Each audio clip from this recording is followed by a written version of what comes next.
इस जमाने में जो चीज सबसे ज्यादा शॉर्ट चल रही है ना, वो तमीज है। लोग फखर से बताते थे, यार हमने बड़ों की मारे खाई हैं, हमने बाप की मारे खाई हैं, मां के थप्पड़ खाए हैं, ये फखर से बताते थे लोग। अब तो यार ऐसा किब्र है नौजवान नस्ल में, ना टीचर का एहतराम, ना बड़ों का एहतराम, ना बुजुर्गों का एहतराम, ना मस्जिद के इमाम का एहतराम। सारा कल्चर हमारे सोसाइटी में गोरों से आ रहा है। गोरों में एहतराम नहीं है, गोरों में रिस्पेक्ट है सबके लिए सेम बराबर।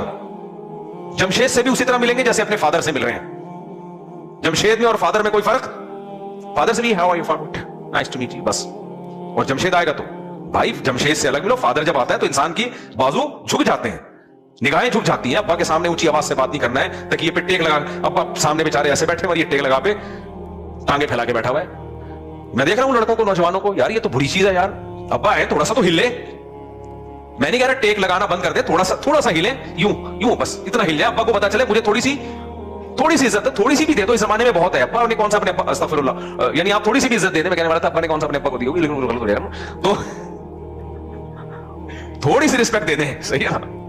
अम्मा आती है, थोड़ा सा हिल लें यार। डांट दे तो मुस्कुरा लें कि अम्मा की डांट है भाई, कोई बात नहीं।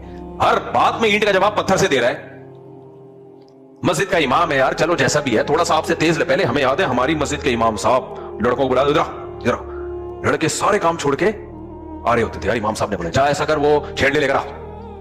वो जाता था भागता हुआ। फिर हमने वही दौर देखा, इमाम साहब ने बुलाया, इधर आओ, कह रहे मेरे पास टाइम नहीं है। अपने जमाने में देखा कितनी जल्दी कल्चर चेंज हुआ है, समझ रहे हैं भाई? तो एकदम स्ट्रेट फॉरवर्ड यू कह रहे मेरे पास टाइम, या बोले इमाम साहब मैं थोड़ा सा बिजी हूं, आप काम बताएं, मैं किसी और को बोल देता हूं। इमाम खुद ही बोल देगा नहीं यार चलो कोई बात नहीं। बदतमीजी आ रही है हमारी सोसाइटी में। जो चीजें गोरों से लेने की थी वो तो ले ही नहीं रहे। सफाई ले लो उनसे, वो भी लेने की जरूरत है। हमारे मजहब में कम है क्या जो हम कहीं और से लें? लेकिन कम से कम जो चीजें सीखने की है वो सीख लो ना। सारे उल्टे काम वहां से हम इंपोर्ट कर रहे हैं।